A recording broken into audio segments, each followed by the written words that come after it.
What's up, nerds? It's Corey, and I'm pleased to announce we're giving away 2 codes for Sekiro Shadows Die Twice for PlayStation 4. One for our YouTube subscribers and one for our audio listeners. The rules are simple. For YouTube, all you have to do is subscribe to our channel, screenshot your subscription, and send it to ngrradiopodcast@gmail.com along with your name, PSN ID, and why you're a fan. For our audio listeners, we'd like you to go to whatever podcast service you listen to us on, preferably iTunes, but anything works. Rate us, comment on your rating and why you're a fan, then screenshot your review and rating, and email us at ngrradiopodcast@gmail.com. This contest is for new and existing fans, so get your entries in now. Sekiro Shadows Die Twice is out March 22nd, so the winner will be announced on March 18th's live episode. Join us on youtube.com/ngrradio at 8:45 p.m. Eastern Time if you want to find out who won or check the following week's podcast. Thank you so much for your support. Now on with the show. There's no point in asking, you'll get no reply. Oh, just remember, don't decide. I got no reason, and it's all too much. You'll always find us out to lunch.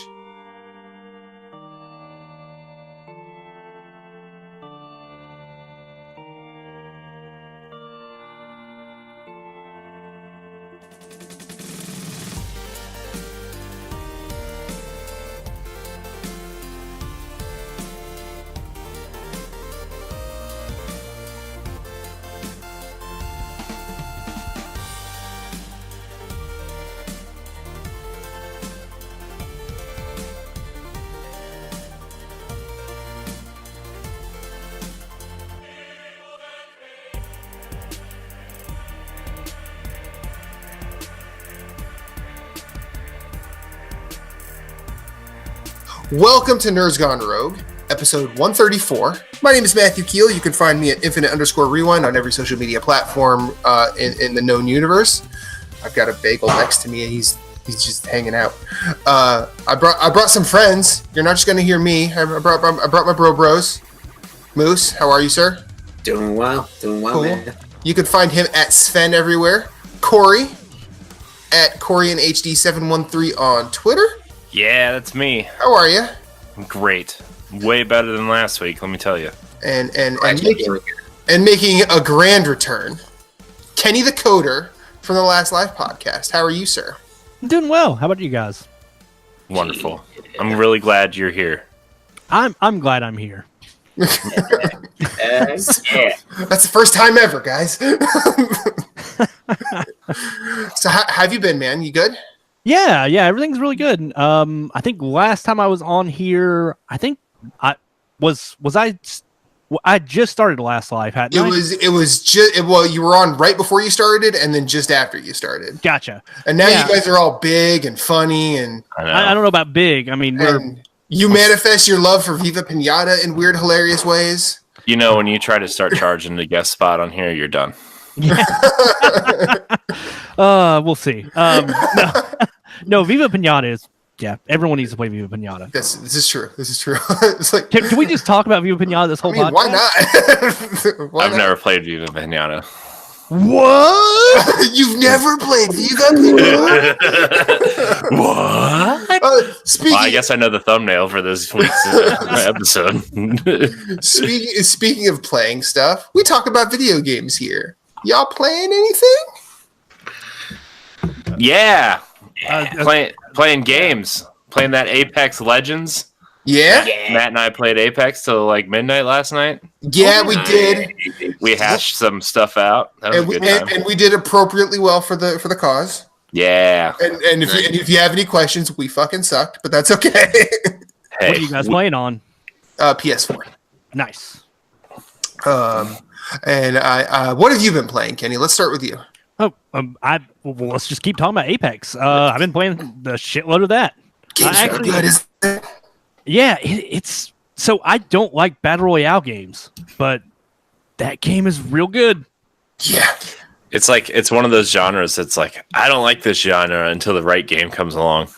Yeah, like Tetris 99, for example, another great battle royale game. I've not played that. I still refuse to pay for Nintendo service just yet. I know. I need to. I'm trying to hold out. But you can play Metroid on it. Yeah. Another fantastic game, by the way. but you can play the original Pro Wrestling on NES on it. Yeah, not so Yeah, much. but I've got a PC. I know. You can play Super Mario Brothers 1, 2, and 3. Sold.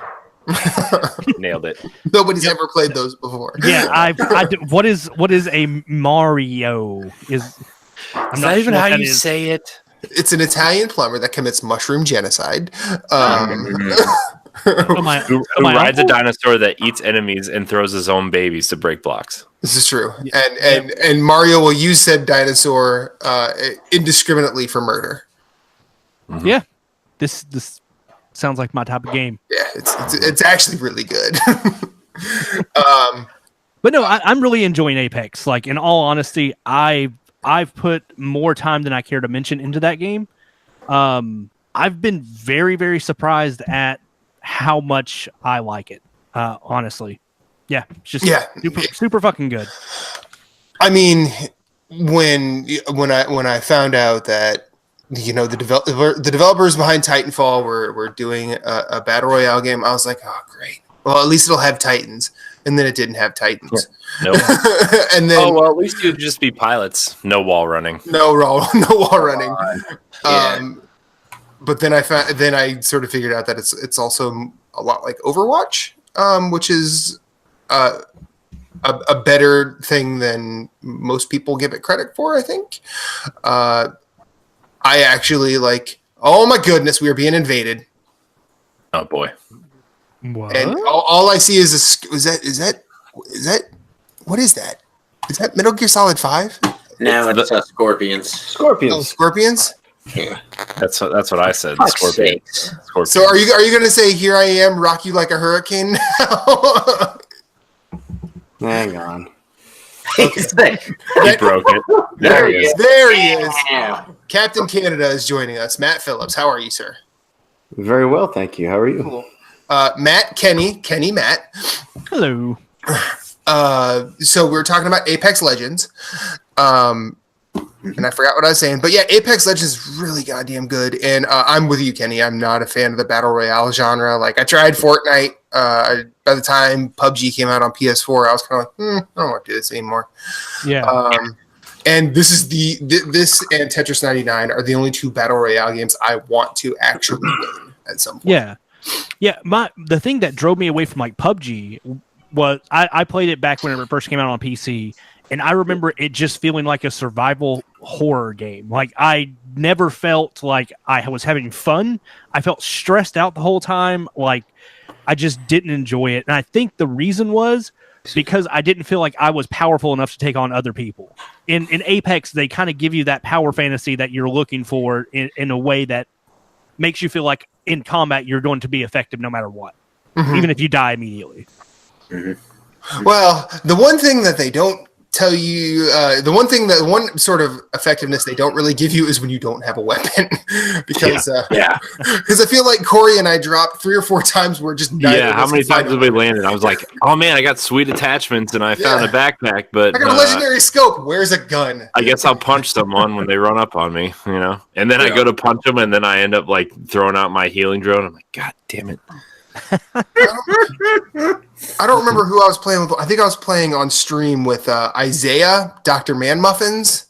Nice. And I had already been downed, and he went up to a supply crate and was next to somebody. I'm like, they're not on our team. They both stared at each other for like a solid 5 seconds and then just turned and walked away. I'm like, that guy wasn't on our team, right?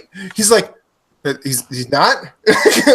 I'm like, no, he's not. It's like, it was a gentleman's duel. Like, and he's like, wow, that's weird. I'm like, yeah, that was weird.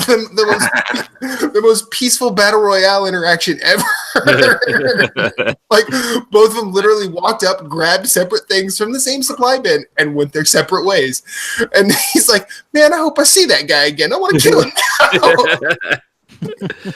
I do that sometimes though. Like, I'll see somebody and I'll stare at them like, is that guy on my team? I mean, I usually I've walked into rooms and like made like eye contact with somebody and then just ran because I didn't have a gun. And I will say this, it's about a 30% success rate whether or not they'll follow and kill me. Yeah. And I feel like that's saying something that's like, maybe this isn't completely toxic. Yeah. I feel like I'm on the opposite end of the spectrum where if I see someone, I'm just going to attack. And even if I don't have a gun, I'm going to like sprint at you and hope I can kick you once or twice before I go down. And like, I end up being dead a lot in that game. Yeah. I'm not alive very long.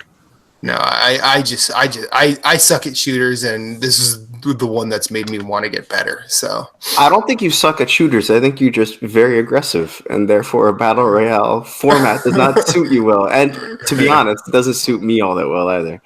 Yeah, you can't be aggressive. Like you have to like wait it out, and if you see somebody, you don't have a clean shot, you got to learn to let them go. Because like if like Captain Cannon and I played a lot of Titanfall together. And like you just learn, like, you know, that game you could be aggressive and whatnot, but sometimes like you just gotta like you're reloading and you see someone go by and you're like, just let them go and try and catch up with them to kill them once you reload. But I will say the melee kills in Titanfall are supremely satisfying. Yes, like they're just so much fun, and like the way they do the executions, they're so good, so good. I agree. What else you playing, Kenny? I'm playing Slay the Spire. Have you got heard of this? Yes, I have. I have. What is it called? I'm sorry. Slay the Spire. Okay. It's a card game roguelike. Yeah. Roguelike, but it's a video game too. Yeah, it's like it's almost I've never played Magic, but I'm assuming it's similar to that. But you know, obviously like more pared down, similar to like Hearthstone. But it's a roguelike where you are playing through and there's different characters, there's different card sets and all this other stuff. And man, I did not think I would care for this game that much, but I've now put close to 60 hours in it. So damn. Yeah, that's saying a lot for a card game. Yeah. It's on are you playing it on Switch? No, I don't. I think it's only out on PC right now. Okay. I think it released. No. What am I thinking of? Something else. I might be thinking of something else. I'm sorry. Go ahead. Okay, I know it's supposed to be coming to Switch, and it may have, but if it is on Switch, if you have one, pick it up. That game is so worth it. Easily 50 to 60, 70 hours of gameplay out of that thing. Nice. So yeah. It's coming out later in 2019. Gotcha. Okay. Yeah, aside from that, I've been playing Anthem. And I got some opinions on it.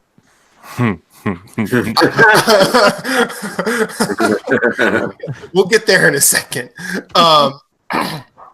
Captain Canada, what are you playing? I think last week I talked a little bit. I finished Metro Last Light. Nice. That was very, very, very, very, very good. And I haven't decided which game to start. I'm either going to do Alien Isolation or Shadow Warrior 2 again. So I've just kind of been playing multiplayer this week. Went back to Battlefield. Cool. I played a little bit of not Apex. I played a little bit of Anthem, and I uninstalled it. And I'll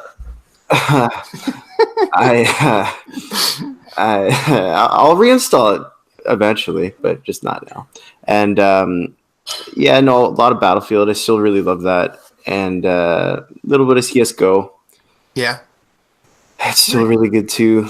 And when you guys are talking about Apex Legends, yeah, like when you guys are talking about Apex Legends, I love that there's a brand new game in 2019 that's still using the Source engine.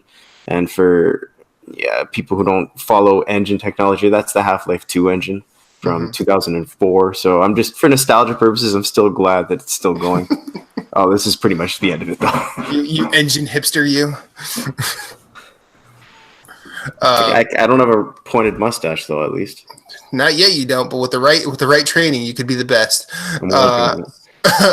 Moose, what about you, sir? You got some platinums this week. Well, I got a platinum. I didn't get some. I got a. I'm working on another one, which I'm hoping to have by the end of the week. So I platinum FarCry New Dawn Saturday morning. Locked up that. Great game, a lot of fun. I mean, if you're like looking for like a deep story, you're not gonna get it. But the story is like somewhat enjoyable for what you're playing. I like a lot of the new mechanics that they added to it. I hope they take some of those and put those in Far Cry 6. That'd be awesome. Like I was saying, like the tiered weapon system. I hope they move forward with the tiered weapon system, like as far as like common, rare, epic, and then legendary, but then also allow you to farm materials to add attachments to your guns. So like kind of like marry like what was in Far Cry 5 with attachments, and then also your tiered weapons.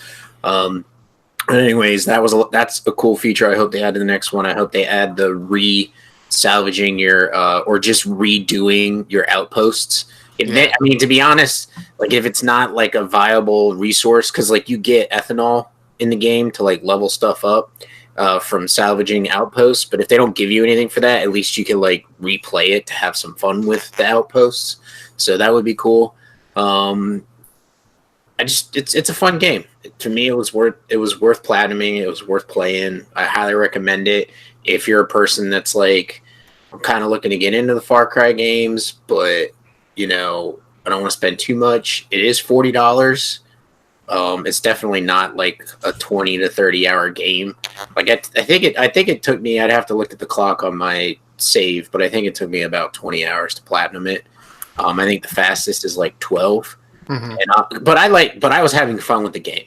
Like when I'm playing a game, I'm not like racing to platinum it. I'm like I wanted to enjoy the world I was in and have fun with it. So like I jumped in your game, Matt, and helped you play. Mm-hmm. Me and Jurgen were playing. I was playing with Jason. Me and Jeff were playing. So like I was just having fun with the game, and was able to get the platinum a week after it came out, and so a lot of fun. I highly recommend it, and it's making me want to go back to the other ones. So I platinum Far Cry 5 this year, New Dawn. I'm going to try and do Far Cry 3 before June. But I kind of put it on the shelf because I was playing it like earlier this week, Far Cry 3, and I was just kind of like, I wasn't turned off by it, but I'm just like I need something different right now. You know what I mean? Because like I did 5, I went right from 5 right into New Dawn, and I'm like, I got to take a break from Far Cry. So I've been playing this indie game called Live Lock. It's a twin stick shooter. It's got a pretty decent platinum as far as like it's not that difficult. So and plus we can hopefully have it done in the next week or two before Division 2 drops. So just basically trying to gear up for that. So playing that, started playing a game called Daggerhood on my Vita, which is pretty awesome. It's a good platformer. Yeah, it is. Like it's really cool because like you basically play a thief, and you hit the square. It's just jumping, and then you can double jump, and then like you hit square to throw your dagger, and then if you hit square again, you'll teleport to where your dagger is. So it helps you move around the level. Platinum is like super easy. So just checking that out, playing that for something to play at work, and I think that's been about it. I have Anthem downloaded on my PS4, but I haven't fired it up yet just because I wanted to have like at least like a 2-3 hour chunk of time to play it. So I might start playing that on Wednesday and get into that and mess around with that a little bit. So, that's pretty much what I've been playing. So. Okay. Well, since Corey's not here, I will step in. I don't remember if I had platinumed Far Cry 5 by last week's episode or not, but I did that. I started New Dawn, and I'm at the same spot you are, except I think I'm actually getting close to being done with Far Cry as a whole. Really? I'll probably replatinum 3 just because that's been the best one of the most recent ones. But 5 has, I feel like the shooting mechanics are okay. New Dawn is the shooting mechanics are okay, but like it's the same shit as 5. It's like I'm sick of hearing anybody in this world talk. Whether it's that weird hippie chick that can't say anything but hairy titties, or well, anybody in the world, except it's pretty weird that they made Herc like palatable this time out, because he's always been kind of a shitbag. But I'm almost done with the story. I've done almost all of the combat trophies. I think I have to do like the Rage one, and then I do think that like if they do, I mean, I know they'll do 6 because the series has been doing well of late. But if they do 6, maybe just like try and not go under the guise of a story, or maybe just go back to the dumb shit that they used to do, like with 3 and 4. Yeah, or also like try not to be so outlandish. Yeah, I'm not out back on the insanity a little bit. Like I agree with you. Like you're like killing people and like you hear them yell stuff, and you're like, okay, I really don't want to hear them talk anymore. I mean, like, I don't consider myself like super mature, but like I just kind of want to go, dude, grow up. So I don't. I really don't. I feel like they should either go one way or the other. Either go more serious or just lean into the absurdity, sort of like what Rage 2 is doing. Yeah, but I feel like if you want to talk about leaning into the absurdity, like Borderlands did it really well, and I can't tell if they're trying to be better than Borderlands or worse. And I mean, my assumption is they're naturally trying to be better because they want to put out a good thing, and it's just missing on every front. Now that said, like the hunting, the fishing, taking down bases, that's all still fun. And Get it? See, I felt FarCry 1 was absurd. FarCry 2 was a lot more serious. I think that's probably the most serious of the. Yeah, definitely. As serious as FarCry gets. Mm-hmm. Did he freeze? And towards the absurd. Well, way more towards the absurd. But I thought 3 was like a really good mix because. Yeah, it was. But what I meant is that I feel like they were certainly trying to be serious with 2. Mm-hmm. Definitely were. 1 was almost just a tech demo. I still really liked it, even if it's just for the Office Space joke in it. And then I like Far Cry, but sometimes it's too much. Mm-hmm. Like it's just too much Far Cry for me. Yeah. And through this whole discussion, I haven't heard anyone mention Primal.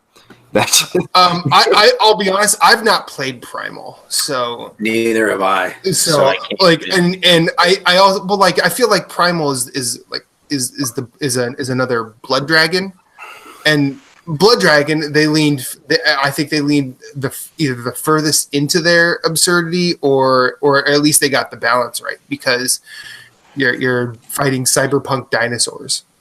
Yeah. And I think Sean Bean's in Far Cry Blood Dragon. Does he die? Probably. Yeah. What I remember about Blood Dragon was it was like an 80s cocaine fueled strip. Like it was just great. It was fun. Oh, yeah. But like I've not played anything since I played a bit of 4 and didn't care for it. Mm-hmm. But I did look at New Dawn and think, oh yeah, this looks all right, but it's kind of sounding like I don't want to play it. I mean, like the one thing. Well, I think I think the one problem is they're doing. You know how Bond villains are, Kenny? Yes. Yeah. Where they'll be like, "Oh, Mr. Bond, this is how I'm going to kill you, and you're going to die," without any recourse as to whether or not he'll actually use the information you just gave him to figure it out. Far Cry 5 and New Dawn specifically, they spend a lot of time where the villains are literally right next to you, and like there's a scene in New Dawn where like it's transitioning from Act 1 to Act 2 of the game, and the villains show up and they terrorize your outpost where all your buddies are, and you basically finish. You beat them back, and then they're like, "Yeah, don't be here when we come back." And then they just leave. Yeah. And then they just leave. It's just like, what? Is Blood Dragon on? Is Blood Dragon on these consoles? No, I wish it was. It's backwards compatible on Xbox One. Yeah, and you can play it on PC still. Mm-hmm. PC, yeah. I just didn't know if it was on like natively on Xbox One or PS4. No. It needs to be. We lost the moose. That's okay. I'll tell him you said that. But also, I did start up Anthem, and I got through the tutorial mission. Didn't I tell you to wait? I told you to wait on Anthem. And what have I not done very well to you in the history of our relationship? I don't know. A lot. It's a long list. Well, at the very top is listen. This is why you yell. That's true. But I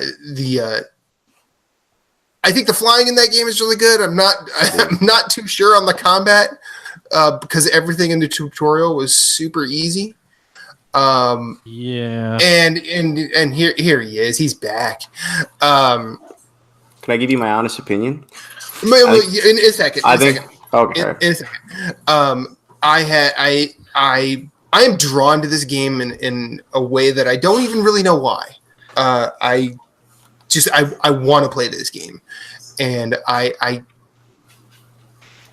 have a feeling I'm probably going to come out the other side of it going, yeah, this probably isn't very good, but I still want to play it anyway. I like flying around. Flying's really good. The flying feels great. The flying's at least they got that right. I'm not so sure about the story. And I do find it funny that you are basically a crew of Iron Men that need a giant ship to transport you around. I think that's kind of funny. I think the thing that really bothers me though is like the story keeps telling you that you're the freelancer, you're like the only one or whatever, and then everything is based around team-based combat.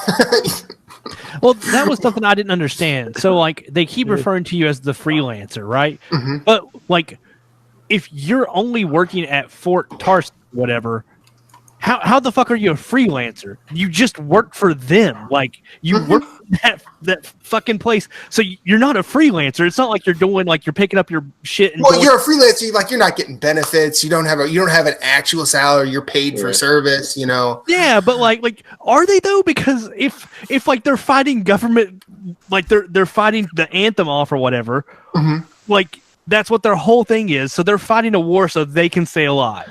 Yes. But it makes no sense. Every so often, my partner will watch me play video games. She's like, "Why are you doing that?" I'll go, "Because video games." Yeah, and I feel like that's the BioWare. This is fucking BioWare. They wrote Mass Effect. They wrote Dragon Age. Yeah, but that company does not exist anymore. Yeah, I know. We talked about not this. The same company. Phillips, we talked about this in the chat. We were just like, this is not the same BioWare that made Baldur's Gate or KOTOR and Mass Effect. Yeah, see, that's my BioWare. Like, that's what I grew up with. And not my BioWare. I mean, okay, like, as a BioWare longtime fan, like, I feel like Mass Effect 1 was probably the end of, like, the classic BioWare titles. 2, and don't get me wrong, I really like Mass Effect 2, but that's when they started getting, like, a lot more cinematic, I guess, in their where EA came in and, like, was like, fuck your RPG elements. I don't know, man. You know? I still think Mass Effect 2 is one of the greatest games ever made. Oh no, like, I didn't mean to say it's a bad game. I just meant like it's not. I don't view it as not the traditional style. Yeah. Like Mass Effect 1 is a much more hardcore RPG, whereas Mass Effect 2 is it's amazing. Don't get me wrong. That Mass Effect is one of my favorite series of all time, but it's definitely different. In the way it's played. I think this comes back, like, for me. This comes back to an argument of, like, does simplified mean better or worse? And for some people, it can mean better. Like, if you simplify systems down to make them a lot more intuitive and stuff like that, like, the more hardcore people will consider that to be, like, you know, hey, that's dumbing it down. I don't want that. I want all the sliders on the screen. You know what I mean? And, like, I think that, like, Mass Effect 1 to Mass Effect 2, to me, was them I guess I don't want to say dumbing down, but like condensing the formula in a way that made sense. And like I get what you guys are saying though. Like I get like Mass Effect 1 was definitely different than Mass Effect 2. I think Mass Effect 2 is a better game. Yeah. But I think Mass Effect 1 is a more traditional BioWare title. It reminded me much more of the BioWare games I played growing up. I started at Baldur's Gate. I think they had a title before that as well. But they've done the quote-unquote dumbing down to their games before, but it was with Dragon Age 2. Because Dragon Age 1 was a really, really good old-school RPG, similar to Neverwinter Nights, which is coming to consoles this year. And then Dragon Age 2, they dumbed it down. And they really oversimplified that. And, I did not like that game much at all. Yeah. I thought Inquisition was fantastic, though. I thought that was absolutely fantastic game.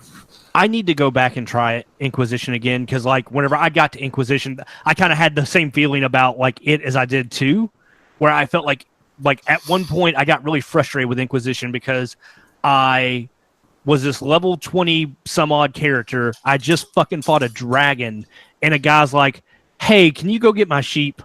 Like, it's something took it, and I need my sheep back." And I about lost my shit. You have to get those quests out of the way in the beginning, like in The Witcher 3, where one of your first quests is to go get that pan. You have to get those kinds of quests out of the way at the beginning where you're still weak. This is medieval non-stick shit. I need that pan, all right? That's an actual quest. So. I actually just downloaded Inquisition and The Witcher. I re-downloaded The Witcher. Like Witcher, don't get. It sounds like I'm shitting on these games. Witcher's, in my opinion, one of the greatest accomplishments ever seen in video games. I love that game. Shut up, Moose. But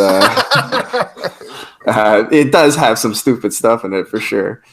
But that's kind of what Witcher is.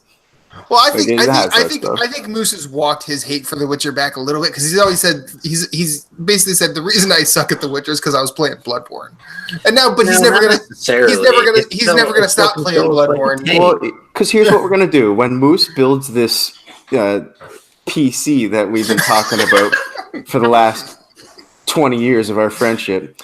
He's going to install Witcher. He's going to install Witcher 3. He's going to put the Dark Souls mod on. And he's going to have a great fucking time. That's what he's going to do. Awesome. Now, Corey, you had mentioned. We started by talking about Anthem here, and Kenny, you had some thoughts. I don't think we had gotten to you about that. Yeah, I went into Anthem wanting to like it. Yeah. And I heard some early criticisms of it from, a couple of podcasts I listened to, the main one being Giant Bomb. Mm-hmm. But the more I started it the other night, I put about 3 hours into it, so I'm not super far. But the fact that I did the exact same thing that I did in the beta in those first few missions, it's picking up those little glowy orb things and then taking them back to that EDM pulsating metal, and then putting the ecstasy pill thing in the EDM, and then you do that a bunch of times, and then a giant monster comes out of your fever dream and tries to fight you. Then you kill that one and move on to the next one. And see, the way you describe it, that sounds like a good time. Yeah, but unfortunately, but are you really gonna want to do that for 40 hours? Yeah, and that's it's still down. I played Destiny for over 1,000. I don't want to hate the game, but if that's all there is, and that's the first 3 missions were that, and I was like, I like the combat. A lot of people have been saying the combat doesn't feel great. I think it feels fine. I thought it felt pretty fun to me personally. Okay. I don't love the enemy design. I think that's why people don't like the combat, honestly. I think that the enemy design is just so uninspired that's why people are just like, oh yeah, this combat kind of shitty. But I don't know, man. It's just there's not anything there. You know what I find most staggering when I play Anthem is how did this game take 7 years? Yeah. They started this in 2012. EA gave them the Frostbite engine, so they don't have to develop an engine. This took them 7 years, and this is their main team. Yep. So when I played the Anthem, I really want to like it. I mean, I love BioWare. I did not, I didn't like Andromeda, but I thought, okay, Anthem's going to be the one that brings me back because I loved Inquisition. Andromeda wasn't for me, but Anthem's going to bring me back. And I kind of give Andromeda a pass, though, because A, it wasn't their main team. B, they switched engines 18 months before the game was supposed to be out. Like, I don't know. I kind of give it a little bit of a pass. Be more critical, Corey. Me? Yes. It wasn't Andromeda. The writing for a BioWare title was not up to snuff, and neither is it in Anthem. I agree. It was not. It's not great in Anthem either. Trash. The frustrating part about Anthem is that I really want to like it, and then it just gets in its own way. If you're lucky enough to play and get past the connection issues that are plaguing every platform, it runs like crap on any piece of hardware you want to play it on. The loading times are atrocious. The loading times and are numerous. Yeah. Oh, you want to explore this cave? Cool. Here's a loading screen. That's not an open world game, and it's just frustrating. And God forbid you want to change your loadout on the fly. Yeah, you know what I mean. It's just stuff like that. Or see what you picked up. Yeah, it just gets in the way of my enjoyment of it. And I just played another game like this that I liked a lot better, and it's called Division 2, and it comes out next month. And you know what I mean? It's not that I want to dislike Anthem, and I think it will be quite good, but this is a $60 product now. Yeah. It took 7 years to make, and I don't think that what they have released is good enough, personally, anyways. You have to wonder, is EA going to continue to back this thing?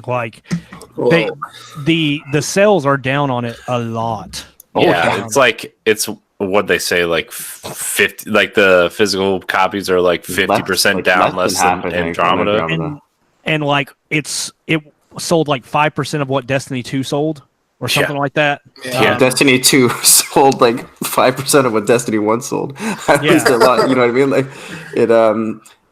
I really want it to do well because I like the blueprint. I like what's there. As Keel was saying, flying feels great. When you hop into it, it's hard to not feel disappointed if you were one of the people who watched that reveal trailer and you saw this game and it looked incredible. It looked like a next gen game. The world was so dense. Tarsus looked incredible. Tarsus looked amazing. And then you see it. It reminds me a lot of when you saw that meme for No Man's Sky where Sean Murray's on stage and they showed those giant brontosaurs and then they showed what's actually in the game. Are you talking about the Jurassic Park one? Yeah. And then it's the music is some on up little but this is what when I walked through Tarsus, the same guys in the same spot having the same conversation all the fucking time. It's so static and it just pulls me right out. And look, I'm not trying to be overly critical. It's just I was really disappointed because I really wanted to like it. But those mech suits look good. They do. It's 2019. It took 7 years to make that game, and you didn't learn anything from the launch of Destiny. You didn't learn anything from the launch of Destiny 2, where it was kind of a repeat, and then it was the rest of the story or a really good story is going to come out in Forsaken, so pay us another $60. I feel like Anthem's in a weird spot too, because I feel like the shared world shooter kind of game as a service has kind of come and gone, and people realize it's okay, it's the Division 2 and Destiny, and that's kind of you're probably going to pick one or the other. And the other games as a service model seems to be Apex, Fortnite, Rainbow Six. A lot of people who aren't playing Destiny or the Division are playing one of those games. And Anthem kind of missed the boat on the RPG one, and they're making a lot of the same mistakes that those games made when they launched. Yeah. And one thing that kind of bummed me out, playing the beta, I remember whenever I first saw that, you could go in and switch out your ults. You had a whole bunch of different ults that you were picking up in the beta, or at least a couple. I thought those were going to be like, a random drop thing where you would continue getting those through the game. But apparently, you just get like the same 3 over and over again. They're just the same colors or different colors. Same thing with the weapons. All the weapons are the same guns. It's just different, like, rarity. Right. And that levels with you, so you don't get like a random % chance to get a blue at level 1. You are always going to get grays at level 1. Then when you hit the next arbitrary, checkpoint, you're going to get blues, and then so on and so forth. And that's kind of why discern colors then? Right. Like, why not just say we've upgraded your weapons? Hey, look, you got a level 9 shotgun instead of a level 1 shotgun. Yeah. Yeah. And it sounds like what happened was, like, my honest guess in the development cycle here is it sounds like it just changed hands too much. Because, like, originally, like, one lead came on and got fired or Casey left Hudson. or whatever. Well, Casey Hudson left to go work on HoloLens stuff, I think, right? Yeah. Or VR. And he came back. Yeah, and then he came back, and it's just like, how much of the project, like, he was gone for, 3 or 4 years?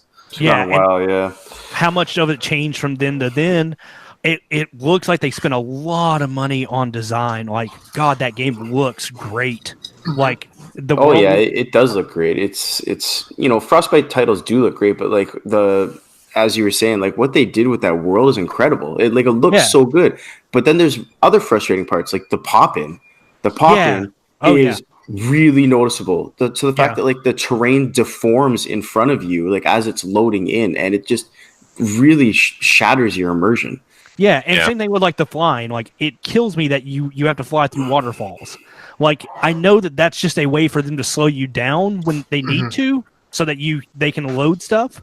But that is super frustrating. Like that. Yeah.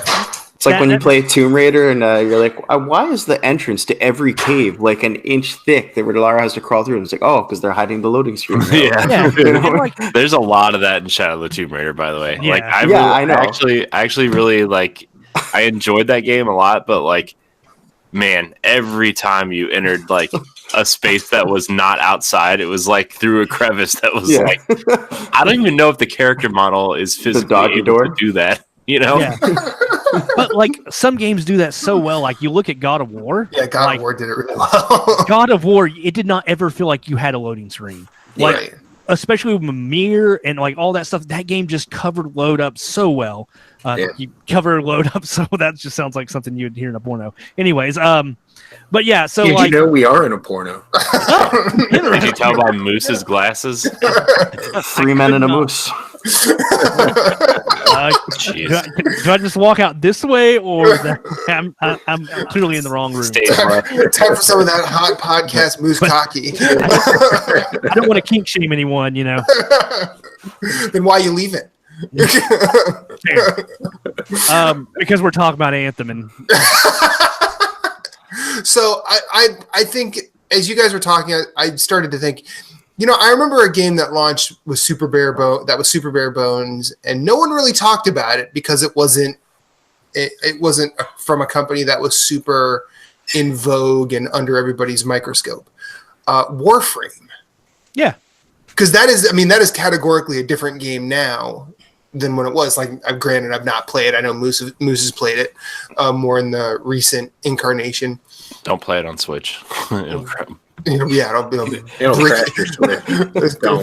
Warframe is the Switch breaker. That's why I had to get mine to fix it. But that game, I feel like maybe BioWare looked at that and said, maybe that's how you do one of these, because it launched with not a lot. It was super repetitive. And I remember when it launched, my buddy Paul was playing it a lot, and he's like, "Yeah, there's not a ton here, but what I am doing is fun." Yeah. And I think Anthem is just suffering from it being BioWare. How far into the? I'm not doing a lot, but what I'm doing is fun. How long before that wears off? Exactly. In which game? Warframe.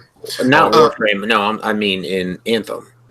It wore off in like a couple hours for me with Anthem. Yeah, like I have a feeling like this is how my playthrough of Anthem's going to go.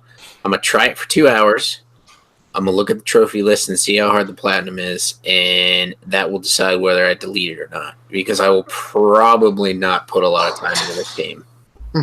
Because, like, for what it is at the state, it's way further along.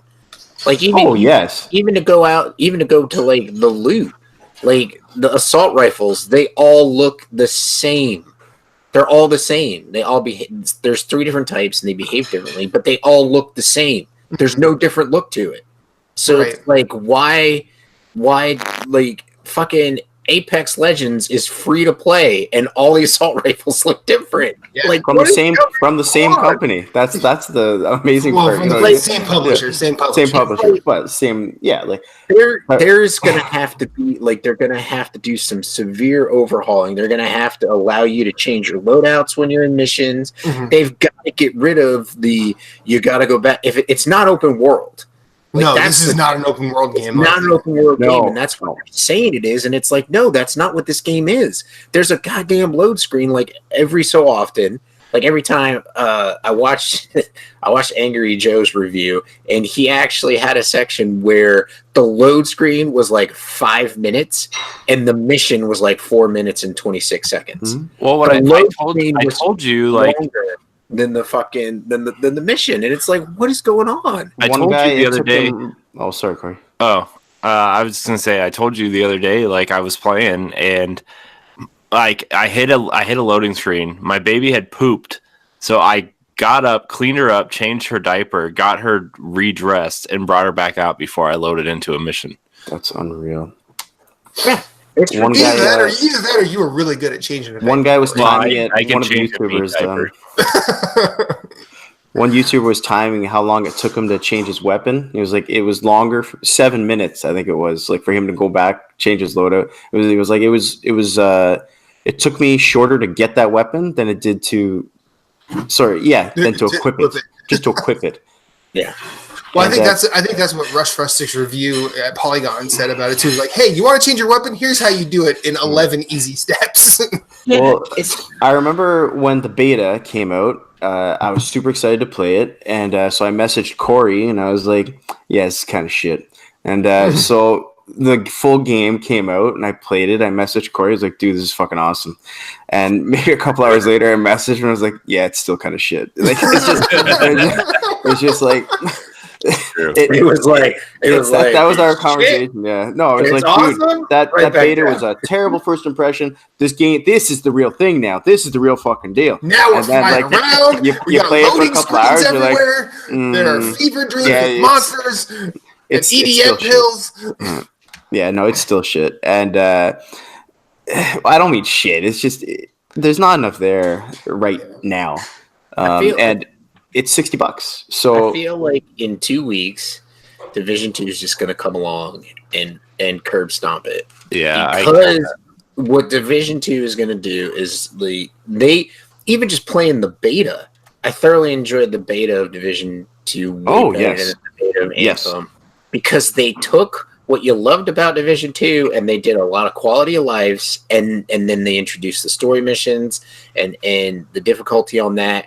And then they gave you a slice of the end game. They're like, here, pick this character with end game gear, and you can play through the end game, which was awesome.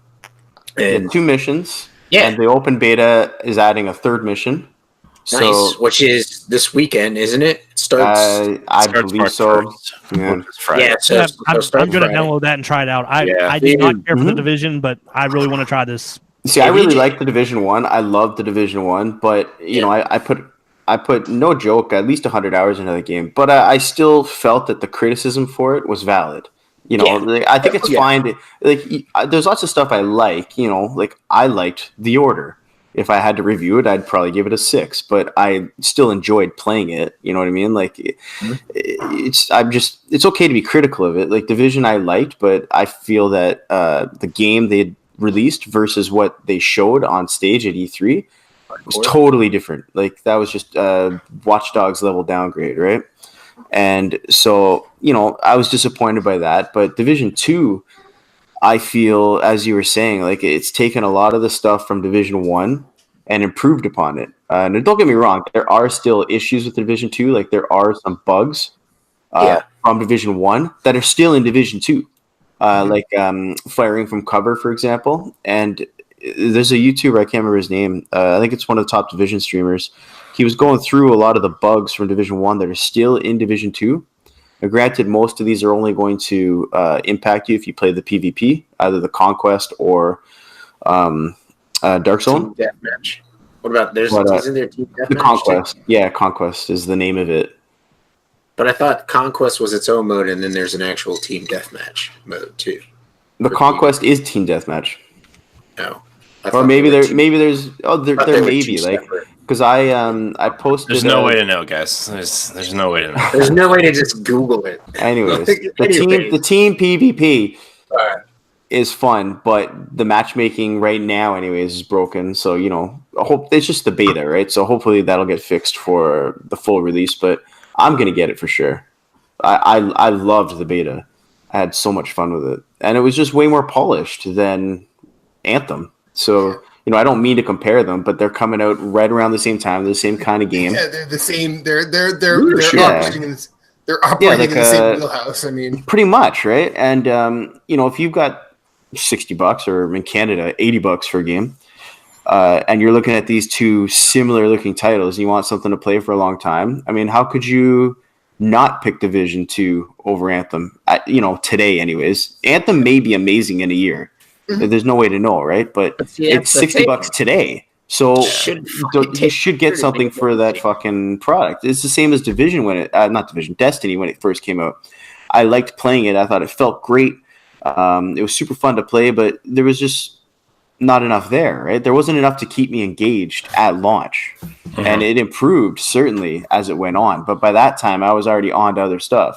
What if they were out front of the launch and, like, being more detailed about their roadmap for the year? I mean, for Anthem. Because I know, where? Because I haven't seen any of that. I've heard they say, stuff is coming. No, they have a detailed roadmap of when stuff's coming out. Yeah, there's a 90-day roadmap, but it doesn't really sound like. So this game is going to be fixed in 90 days. Well, it's just like what the only thing that is interesting about Anthem's roadmap is like the cataclysm at the end of the 90 days, and it's like, dude, people are going to be so gone by the time that thing rolls around. But see, exactly. Now let me finish my thought. What if they were more detailed on a roadmap full of like actual multiple sets of content? Now, granted, I didn't know about this 90-day thing because clearly they're not doing the greatest job of it. Because you'd think that someone who is interested would be able to find that stuff, and it has not crossed my purview. But like, for instance, look at Hitman. Now, yes, Hitman is not the same thing, but every month IO says, hey, this is what we're doing. We've got an elusive target coming this day. We've got escalation missions coming this day. We've got a random content pack that's free where you can unlock this, either suit, weapon, or whatever. And I'm so glad we're talking about Hitman. Right? But yeah, I mean, they're not messaging it well. I mean, that's what you're saying right now. Yeah. And it's like, we did an episode of Javelins for Hire this weekend, and we were talking about the roadmap, and I went to talk about the roadmap, and it's literally, I went to Anthem's official website, and the roadmap is just big kind of gray squares that say new missions, new weapons, new stronghold. And it's like, you don't want to like detail what the weapons are or what you're going to be doing in these missions or what the stronghold is. Like, you don't want to like go into that at all. I mean, essentially they're doing, the Metroid Prime logo and saying coming soon. Another thing to keep in mind for Anthem is that Anthem, unlike the other games we've mentioned, Anthem is PvE only. Yeah, there's no PvP to go do if you get bored or whatever. Destiny, even at launch, you could do PvP. Division 2 has lots of PvP and multiple different modes of doing it. Anthem is all PvE, so it requires even more so than those other two a lot of content for you to do because it's your only way to get gear. It's your only way to do anything, really, right? Mm-hmm. So those other two games have a whole other mode to them that this does not. So that makes, in my opinion, the lack of content in this game even more glaring because there's nothing else for you to go do. Well, which I'm with you there. Yeah, like they probably didn't want to put PvP in because they would have to balance it. Like some classes go completely invincible during their ult, so like how would that be fair in PvP? I don't have a problem. Like I don't have a problem with be 100 interceptors parachute into a map and the last one standing wins. Yeah.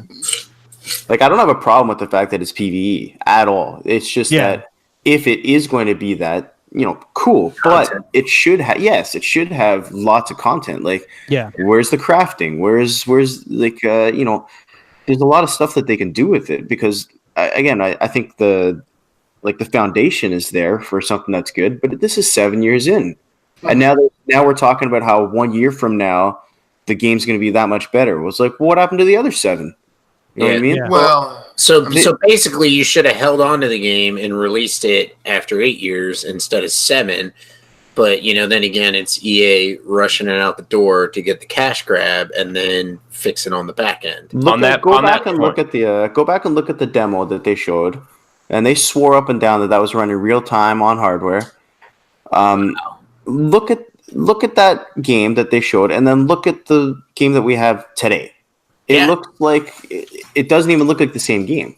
Digital Foundry has done like a really good breakdown of it, but it's just disappointing. Like it's upsetting to see what the game is right now because I think everyone here who's playing it and who saw all the stuff leading up to it were expecting something more. That's all, and maybe it will be eventually, but it's just frustrating that it isn't there now. Yeah. So I'm in the chat. I was gonna say I'm gonna interject now. I'd rather play Halo at this point than Anthem. I already got rid of it. Really? Oh, don't say that. Spoilers. He likes Halo. Spoilers. He likes Halo. I mean, I like Halo also, but I don't know. Like, I'm sorry to interject. Did you guys see that story that they almost picked Gearbox to make Halo 4? Yeah. Oh my god. Well, they did the Halo 1 and 2 ports to PC. Back in the day, to develop it entirely, though? Yeah, dude, I would have been like... You think they would have did a shitty job? They would have put Claptrap in Halo, and it would have been great. That would have been amazing. It would have been great. Have a Claptrap in Halo. You just troll the world and make Borderlands 3. Yeah. I'm not a big Borderlands guy. I'm not gonna lie. Good thing my programmers programmed me with a happy demeanor because I'm actually quite depressed. Claptrap with the Master Chief helmet on it. Oh, that'd be amazing. Who's this Cortana that everyone keeps talking about? I'm Claptrap. And then I also want to address, since Deshaun is still in the chat, earlier in the episode he did. Oh crap! I can't find it. He said, "By the way, I really loved your best of episode. It was really cool to see how you started, and the intermission segments really broke it up nicely. Thanks for including me." Deshaun, you've been here. You've been a rock for us all. Thank you so much for being a part of it. But both of you assholes even made appearances. Kenny and Phillips, both of you did.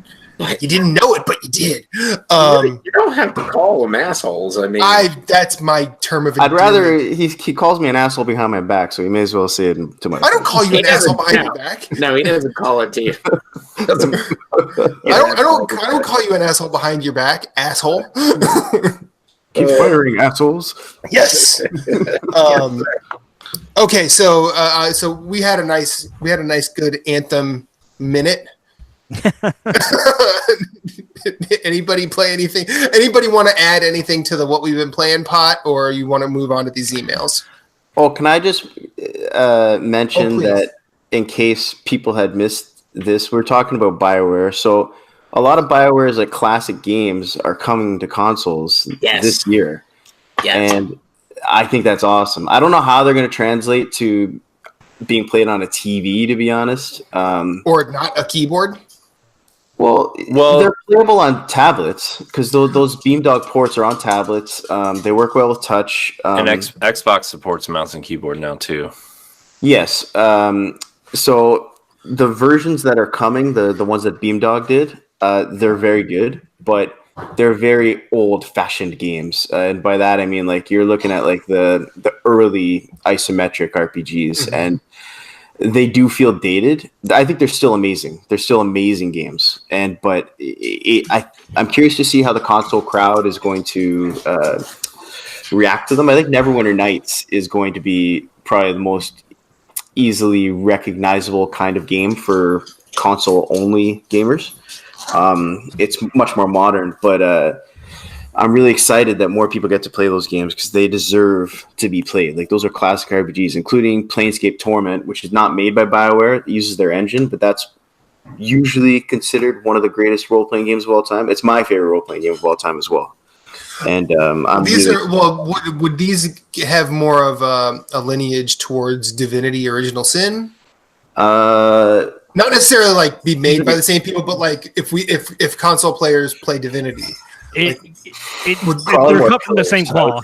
Okay, that's thank you, Kenny. You understood what I was saying. Would be a better comparison, probably. Say that again. Pillars of Eternity would probably be a better comparison. Okay. Or the way they play. So for Baldur's Gate, that would be probably the closest that's on console right now. Mm-hmm.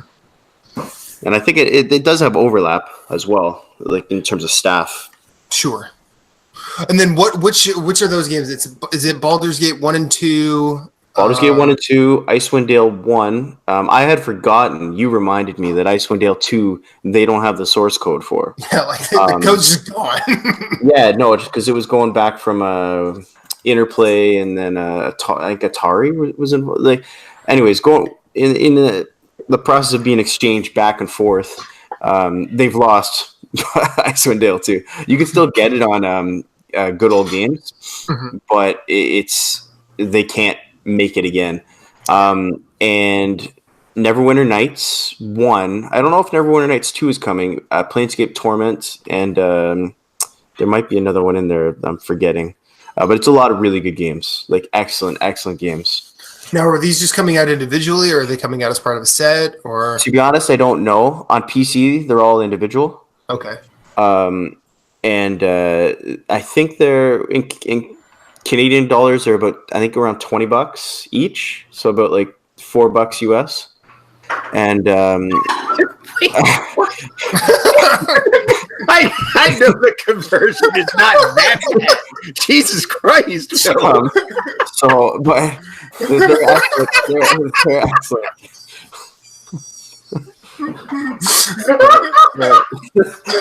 I killed Moose, and they're really good games. So they're not that expensive, and I would strongly recommend trying at least Baldur's Gate 1 or 2. Baldur's Gate 2 is also one of my favorite role-playing games of all time. That would be in my top 5 for sure. So like in this pack, you're like 2 of my favorite role-playing games of all time are in it. So I'm excited for more people to play those. Kenny, have you played any of them? Yeah, those are some of them. Like, I love isometric RPGs. They're okay. Yeah. Yeah. Yeah. I would really love to see a Neverwinter Nights 2 remake. That is like one of the games that I just hope to see brought back to life. Like a full, so more than the remaster? I mean, I would take a remaster. Like at this point, honestly, I would take a remaster just to get servers again. Because now the only way to play Neverwinter Nights online is through like setting up your own private VPN server, which is a pain in the ass. And people made amazing campaigns for that game. Like user created content for that game because you could just make your own. It comes with this ties in. It comes with Mario. It comes with Mario Maker, and it comes with a level editor, and people made amazing campaigns for it. Yeah, like the Ravenhold was like amazing. There was so many good campaigns back in the day. I remember playing Baldur's Gate 1 on PC. All seven CD-ROMs of it? A long time ago. And that was a good time. I failed some classes because of that game. That game was good. I'm really hopeful that at some point they'll be able to get Fallout 1 and 2 onto console. Because I think those are two other games that deserve to be played. We'll keep Tactics, okay? We'll eat that one for the team. It's just not that good. But did you play Wasteland? Did you play Wasteland 2? Yes, loved it. Yeah, I was gonna say that I did that. I backed it. Really, and, Wasteland 2 is amazing. Wasteland 2 is for everyone following who doesn't follow. Wasteland was first, and then Fallout kind of became the new Wasteland, and now Wasteland is the new Fallout again. So Wasteland 3, if you're if you're a big Fallout fan, Wasteland 3 is the game that you should be excited about, because that is traditional. If you're an OG Fallout fan. Yeah. Well, there are a lot of people that are fans of like Fallout 3 New Vegas. Okay. But hang on, New Vegas is a traditional Fallout game, and it's made by original Fallout people. Yeah. It is, but I would say it's definitely more of a modern Fallout. I mean, it's not isometric. At least from the perspective, yes. But Fallout New Vegas, the writing was brilliant. It was supposed to be Vegas is so goddamn good. It was supposed to be a lot more. Obsidian, you can look up Obsidian's interviews. They wanted to do a lot more with New Vegas, so they had a lot of plans for it, but they weren't able to fit them onto the PS3 and 360. Like going back to what you were saying about Fallout 1 and 2. Like those games are just so good, and with these BioWare games coming, like I'd be really hopeful that they could do something with those for console. I mean, I think it would be hard with a controller, but I mean, well, what if maybe on Xbox, because now that they have mouse and keyboard support, like maybe if it was just next gen, and I don't know, added mouse and keyboard, and that's the other thing about consoles is like why you not allow mouse and keyboard. I mean, obviously, probably because it creates too much of an imbalance. Yeah, shooters, it's an imbalance, but especially because the console versions have heavy aim assist, and Blizzard wanted to ban mouse and keyboard for Overwatch on console because they were like it just creates too much of an imbalance. Right. Yeah, and I understand that, but what I'm saying is like single player games can't have mouse and keyboard support. You know what I'm saying? Like that's where. I don't know. That's where, unless I guess it has to be across the board. Well, Xbox will be kind of testing it out now because there are some. Because they had announced, for example, Age of Empires for PC only, and so now that they're supporting Gears Tactics as well. But so now that Xbox One supports mouse and keyboard, I don't know if for sure if those games have been announced for Xbox, but when they do come, are they going to be playable with a controller or just mouse and keyboard? That I don't know. But I mean, we'll see. Everything's changing in a year, right? Because we're supposed to be getting new hardware next year, and apparently Microsoft is unveiling like multiple new consoles. So E3 because the Switch. Sony this generation, Microsoft has put out more consoles than they have exclusives. It's not a lie. Hard pills to swallow. Okay, so I'm going to move on to the emails we have left over from last week. And we are starting with Kyle Schrodinger. What's up? I said, what's up, Kyle? Hi, Kyle. Have you ever stood in line for a console launch? Yeah. Oh, my gosh. Dude, I stood in line the night before. I wasn't even gonna go, but my cousin convinced me to go stand in line for Wii's, so I did. And he picked me up at my house, and I stood out. And I've stood in line for a Wii, but that was a different situation. Oh boy, it was like the end of November in like Ohio, and I was wearing flip flops and shorts and a hoodie. Boy, what? That was a bad decision. Stood outside for like 9 hours, and I'd say you were wearing your bad idea jeans, but you weren't even wearing jeans. Nope, dude. I was sick for like 3 weeks after that, but I didn't care. Was it worth it? You were basically Cartman. I got my Red Steel. Pretty much. Yeah. I did get Red Steel. I got Red Steel, Zelda, and I think I got that dumb Rayman minigame collection. Oh yeah, I actually like that one. And then I got an extra Wii remote 2 nunchucks, and a classic controller. Wii Sports? Yeah, Wii Sports Wii Sports came with it. Okay. I was so excited to play Zelda, and I played Wii Sports for like the first 2 weeks. Yeah, I didn't even open Zelda. Yeah, Wii Sports is really good. It is really good. I can't believe they haven't like printed that money and put that. Where's Wii Sports HD for Switch? Yeah. They already made the HD version. There's a version of it on Wii U. Why can't you just port it to Switch? You ported everything else. Jesus. Why does Nintendo do anything? Yeah, I don't know. Yeah. I feel like all of us would collectively go insane trying to analyze that. Kenny, Moose, you ever stand in line for a console launch? Kenny, go first. You go first. Yes. PlayStation 4, but it was only for like an hour. That's not bad. No, it wasn't bad. I don't even like. There was a lot of people there who were like, "Yeah, I didn't even get one." I don't know if I just got really lucky because I just kind of showed up and decided to buy it like last minute. Mm-hmm. And I walked up to GameStop and they were like, "Oh yeah, we have a couple extra. Just go stand in line." And I was like, "Fuck, cool." Then like, I bought it and like all these people were outside like complaining. They're like, "Yeah, you know, well, I don't know where we're gonna get one." I'm like, "They still have some." Like these dudes like, they just handed me this. I don't know. Like I paid and they gave me a ticket. Like I don't know. And there's just, like 4 or 5 like families were standing outside like, "Oh yeah, I don't even know where to get one." Kenny Hall. I walked in, stared at Viva Pinata for a while, walked out with a PS4. It's funny when PlayStation came out, I actually had an Xbox One pre-ordered, and I got in line for the PlayStation 4 launch, and I canceled my Xbox One pre-order and bought a PS4. The same like transaction. Nice. It was funny. It was launch day too, and my friend used to work at GameStop. He's like, "Man, you're gonna piss a lot of people off." I was like, "Come on." And I got Killzone. He's like, "Come on, Xbox One, the last generation. No one wants a PS4. Come on." I think I got Killzone and Black Flag. I think were the 2 games I got at launch.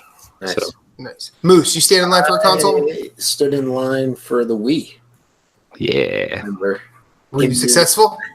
Yeah, I got it. So I was like, so they were handing out tickets for it. It was in the garden section of my local Walmart. Like in the garden section? Yeah. Like you were in the garden? Maybe they thought they meant weed. So they were weed and they're like, all right, like we're making everybody stand in line out in the lawn and garden section, and we're gonna hand out tickets. I was the last ticket. Like I got the last ticket to get a Wii. I bought Zelda. Brought it home. I could not get into Zelda to save my life. Like could not at all. I mean, I love Zelda. I was excited about it. Played Wii Sports, and then I think like 3 to 6 months later, I sold it to a coworker to pay for a cruise I was going on with my girlfriend. And I was just like, "Bye, Nintendo." But that was the last console I stood in line for because what was after Wii? I guess Xbox 360. I pre-ordered a Halo 3 edition, so I didn't have to stand in line for that. And then whatchamacallit, PS4, I waited a year till after launch and got the holiday bundle. So it wasn't really that big of a deal. Deshaun is in the chat saying, "I'd say I stood in line for Wii U, but it was just a mom and her kid waiting for Mario." That's about how my trip to GameStop. I mean, what's the shortest distance between 2 points? A line. All right. Phillips, you ever stand in line for a console? Yes, once. It was for the PSP, and it was a short line. There was not many of us there, but I really liked the PSP, and I was super excited to get it. I bought a couple UMD movies, and this is the fucking future. You know what I mean? I'm watching universally useless. I'm watching my PSP, and I'm making fun of my friends with their DS. Like, look at that fucking thing. There's no games on it. I've got movies on mine. I've got tiny CDs, son. I really hope the PlayStation 5 has a UMD disc drive, guys. And I really want to watch my free copy of Spider-Man 2. I saw all these awesome games coming out for my friend's DS, and I was just bitterly playing Siphon Filter over and over.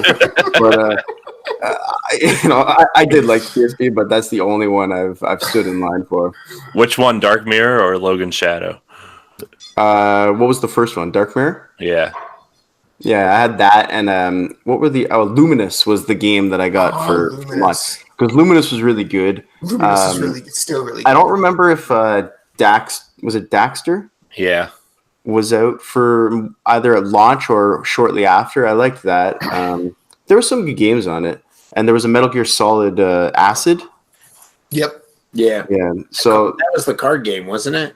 Yeah. I can't remember. It's been a while, but because I had a PSP as well. Like I didn't stand in line. I pre-ordered it, went, picked it up. I had the Spider-Man 2 movie. Had a bunch of games, and then I think like eventually I just wasn't playing it, so I traded it in. But yeah. Now was the PSP? Was that in your lawn and garden section of Walmart as well? Now I got a GameStop or GameStop. The in the paint section. The Wii was at Walmart. Asshat. I can't help it where they made us stand in line for the fucking. But it's so hilarious. It is hilarious. It's not hilarious. Like that's a detail you just can't leave out of that story. Yeah, so I bought a Nintendo Wii at the lawn and garden section. Garden section.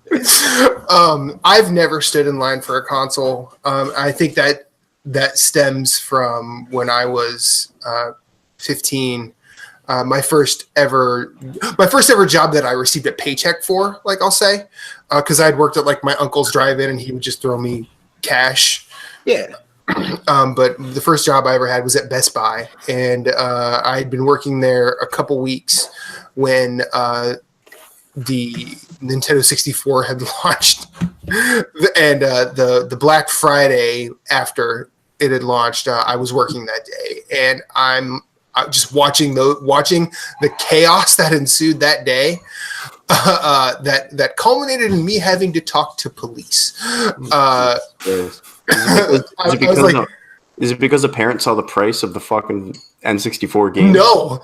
I was carrying the last one up front because someone had ordered it or whatever, and one gentleman saw me. He's like, "Hey, is that for sale?" I'm like, "Someone's already bought it." He's like, "If I give you $100, will you give it to me?"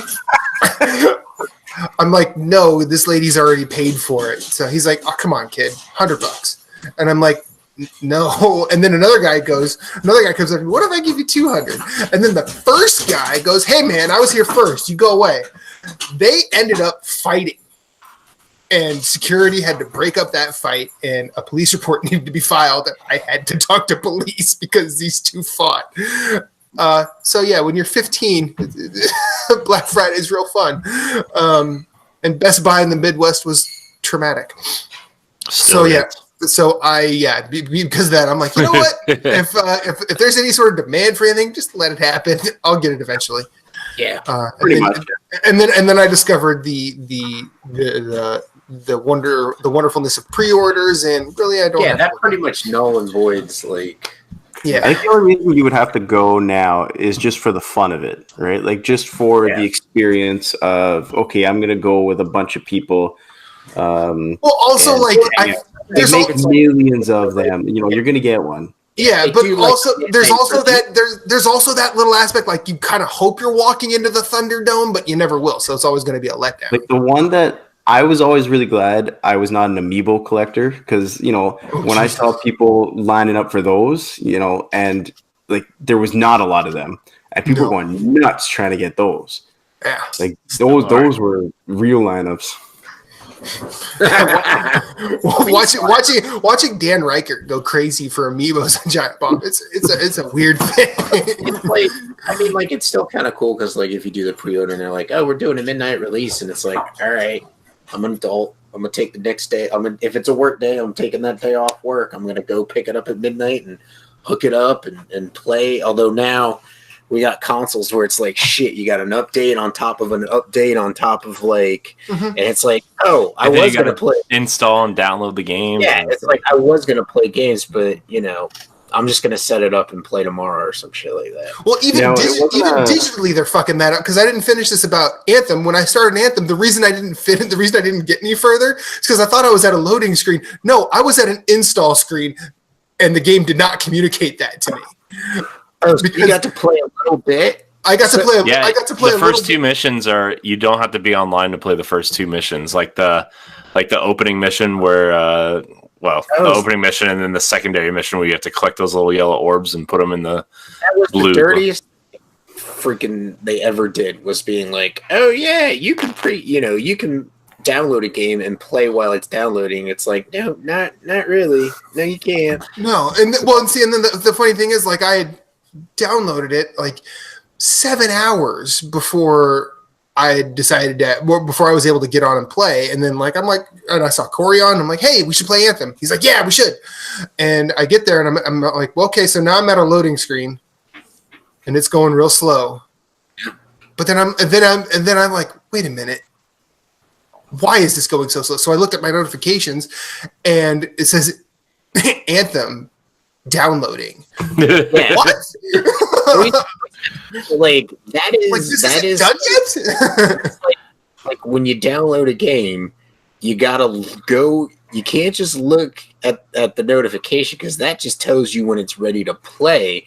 You gotta go deep into the download and say, oh, so it's 4 hours of 16 gigs. Yeah, you need to actually launch the app, but then it's like 20 hours of like 45 gigs for me to actually play it. Right. But see, all of that makes sense. But what didn't make sense was the fact that I had not really used my PlayStation all day long. And I went down earlier in the day. I'm like, okay, I'm going to have this downloaded for when I'm able to play it. And, that was, I think, I started that at 11 in the morning. And I get online at 9 p.m. and the game's not done. So what the hell? My internet's not that bad. Yeah. It's not great, but it's not that bad. I'll bring it back to the email question for a second, because while the PSP is the only system I've lined up for, I did line up numerous times for games. Mm-hmm. Definitely done that. Definitely lined up for big. I remember calling this one store downtown Toronto on the launch day for Diablo 1. Do you have them? How many copies do you have? What time are you open at? And I was there waiting for it. I was drooling for that game, and oh my god, I couldn't wait. People are going, sir, the methadone clinic is that way. How old were you when Diablo dropped? 17. Diablo came out. Yeah, I would have been 16. Jesus. I had a Pentium 133. Yeah, I was 17. Yeah, I remember the demo on my 28.8 modem was 50 gigabytes, and it's an entire day. I remember I started. What year did Diablo come out? 96. 96 or so. Oh Jesus! I started the download. I went to school. I came home. It was GameSpot's first game of the year. And it was 50 megabytes. No. In 96? Yeah. I was 9. I graduated. I was 10. I just turned 10. Which was 30. I was 18 when I graduated in 98, so I was 16 in 96. So you had to be 14 or 15, dude. I would have been. I'm born 81, so I would have been 15. Yeah. Okay. And, all right. That makes sense. What's really funny, Matt? Which Matt? About this is I always think he is way more adult than we are. He's way older than us, but then I realize it's only because he has kids and he has he's done more adult things. So I always think he's older than me. No, with that face, I know I'm older than him. He tries to look aged with his beard. It doesn't work. Same with Kenny. Same with y'all are kids. Stop. No, I've got a lot of grays in it now. It's really depressing me. Yeah, wait till you get them in your hair, well, and then wait until your. I don't have hair, motherfucker. There it is. That's why I wear a hat.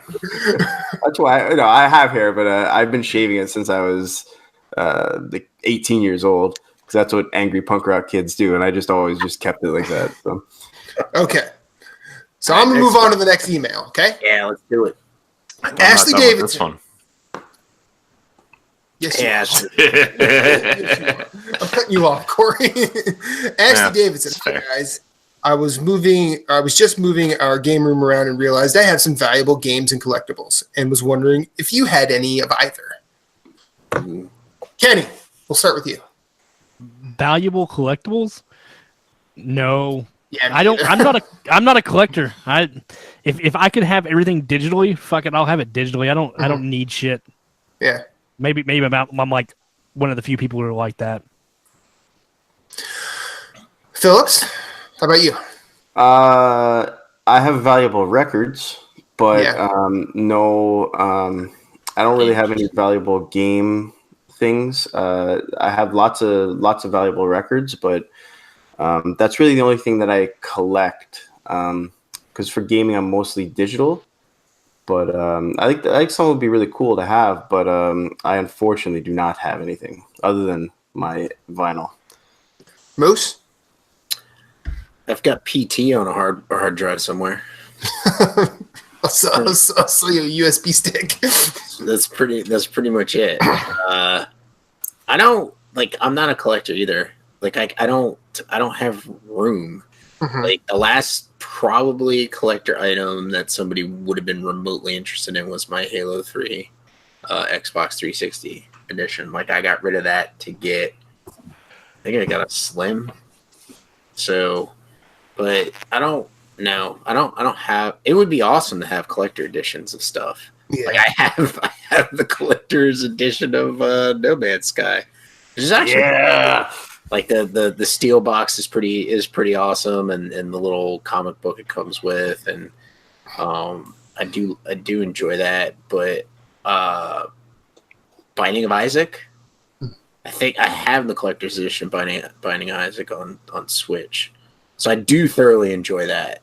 Like I like the stuff where they give you like really cool. Like I want to get Axiom Verge on the Switch, the physical version, the collector's edition, because it gives you like a map. And you get a downloadable code for the soundtrack, MP3 files. Like it gives you some really cool stuff. And I mean, I ain't saying it's cheap. I think it's like 20. You can get it for like $24, $25. But like that game's like worth it. Expert is awesome. So I don't like. I try and choose what I'm gonna collect, but then I'll look at it and be like, I don't have any room in my house for it, so I'm going to. You don't want to open that box. And that's the other thing. I don't want to fall down that rabbit hole when I'm trying to build a PC that's been happening for like years. Yeah, man. You're such a cock tease, man, because you will be like, I think I'm ready. So I hop on PC Part Picker, I make a new list for him and everything. I'm imagining the cabling, how I'm going to do it in my head, and he's like, I'm just going to wait another couple of weeks. Now. I'm almost ready. He's just dangling that USB port out there for you, and then he just takes it away. You're a fucking silicon tease. That's what you are. That's what he gets for teasing me with Bloodborne. Corey. Bloodborne with me. Corey, any collectibles that are valuable? I used to, but then when my apartment burned down, I kind of, let that ship sail because, it's all gone. So dark. Yeah. No, it's I have a couple things. Like I have the Metroid Prime trilogy steelbook for Wii. But in terms of valuable collectibles, I don't really think I have anything that's valuable unless some of these amiibo are. But then again, they're open and whatever. I don't really. I buy cool stuff that I think I would like to have displayed, but I don't think I have anything valuable anymore. To be honest with you, the Aloy behind your left shoulder.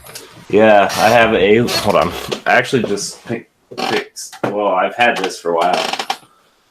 But I have the Aloy one, and then I found this the other day. Yeah, nice. Yeah, the statue only was like $20. So yeah, that's really good. Yeah, I was like, because like I had been eyeing it on Amazon because the collector's edition dropped to like $80 to $85. I was like thinking about it, but then this was at my local game store. I'm like, well, I already have the game digitally. I don't need the game. Yeah. Going back to the only thing that I have is on my desk because I've been playing World of Warcraft for going on almost 15 years now. So The new one comes with a big coin, which is this.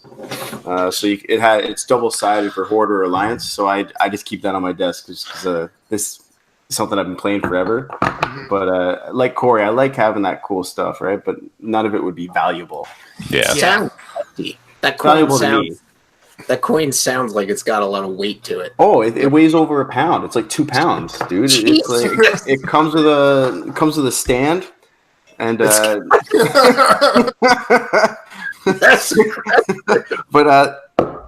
that's like banging it on the table. It's really heavy. Use that it's like a hitman coin. Yeah, you can like frisbee at a home intruder. Yeah. Either that or you can distract him with it. And then you take your can of soda and you subdue him with it.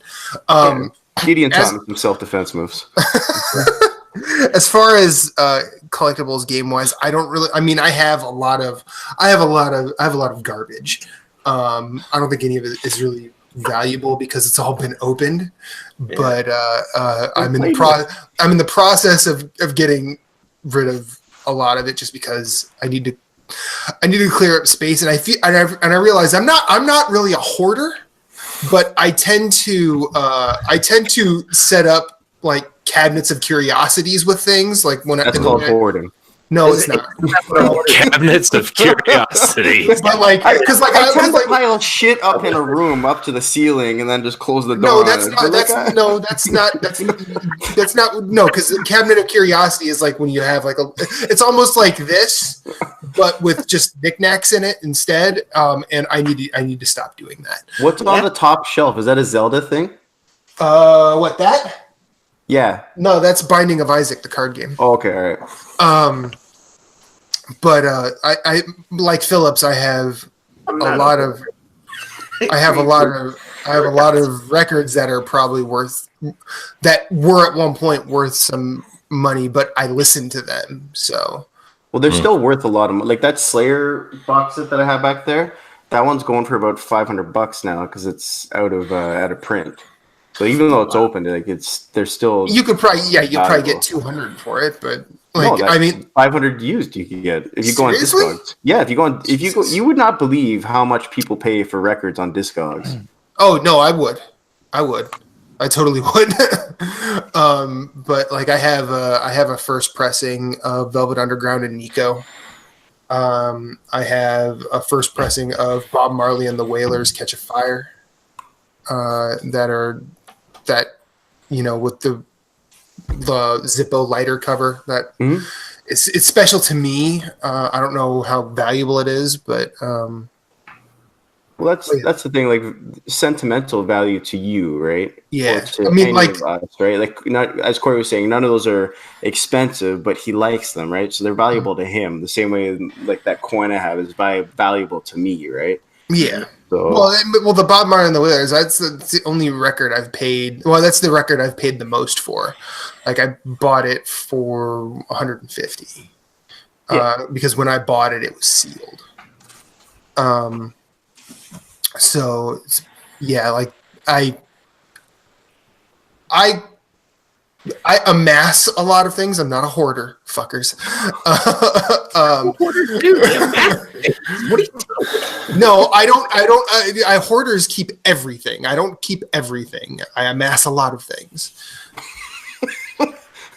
I'm not doing it. You're not. No, I don't have a problem here. I didn't say anything, man. Why are you getting so defensive? You have to with your nonverbal laugh. You have a problem to say? I don't have a problem. It's not a problem unless I admit I have one. But yeah, I need to stop. That's what I need to do. I need to stop. Except vinyl, because vinyl's awesome. Yeah, we all need more of that. Final question, gentlemen. Final question from Deshaun Malone's brother, Marshall. Why is that funny? Yeah. Is genetics funny to you? What's your brother's name, Moose? He's got two of them. Deshaun said in the chat, you better answer my tweets. I didn't wake up early to not have them answered. And you went with his brother instead of him, so that's why. Well, Deshaun did, as far as I know, Like, I have not been sent a question that Deshaun sent in today. So he tweeted. So, I mean. But I woke up right before I set up this room. I have not looked at Twitter since I've been up. From Marshall, hey, y'all, my brother Deshaun writes in a lot, and I thought I would take a crack at it. Do you ever see games and services we play today, Rainbow Six, Destiny, Division, Overwatch, etc., having their own services we tie our Xbox Live, PlayStation, Nintendo, and PC accounts into to have crossplay? Bungie does this already in Destiny in terms of viewing your account, but when will it have an effect in playing the games? I kind of feel like there's a narrative spinning already. I mean, they're kind of starting that right now with like Fortnite and Rocket League right now. Yeah. Everyone's crapping on Sony because I can't play, Fortnite. What is this voice? I can't play Fortnite on my PlayStation with my Xbox friend. No, that's not my no piggy. Sing the song, Matt. Sing the song. What song? The Kermit song. The one he sings at the end of like the movies and stuff. Oh, it's not easy being green. Yeah, that one. Oh, I thought you meant Rainbow Connection. Yeah, that one too. We'll do it for the next best of. That's how the show opens. Kermit the Frog here, and I think games as a service. No, that's actually pretty good. That's my Kermit. I think the narrative around crossplay is kind of becoming a thing to the point where I've said on many recent occasions where I think the next console generation should have it. That and, backwards compatibility. Like, these kind of have to be things now. I mean, I don't really care about the cross-play stuff, but cross-progression, man, would save... like, Destiny's the big example where, like, man, I just wish I could just use the characters I already have on PlayStation when I go play with my friends on Xbox or on PC or whatever, right? It's like... Yeah.